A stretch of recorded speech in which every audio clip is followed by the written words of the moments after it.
Hey everybody, I want to do a little book review of the Women Like Me community book, Whispers Within: The Power of Women's Intuition.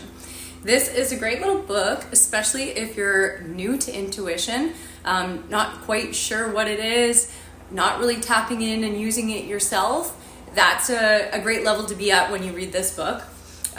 Julie Fairhurst, the publisher and also writer, she writes in the very first little section, Understanding Intuition, what it is and what it's not. I love that section. It was super accurate. I've done a lot of studies on intuition myself too, and I felt that it was all truth and great information there.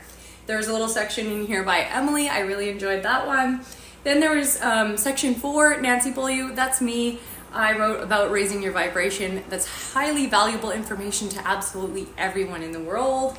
And a section by Letitia. She was educational with her information there, and I thought it was really valuable. I loved it. Then Julie writes a little story in there, and of course hers was great. All the other ones were great too, but those were some that stood out to me.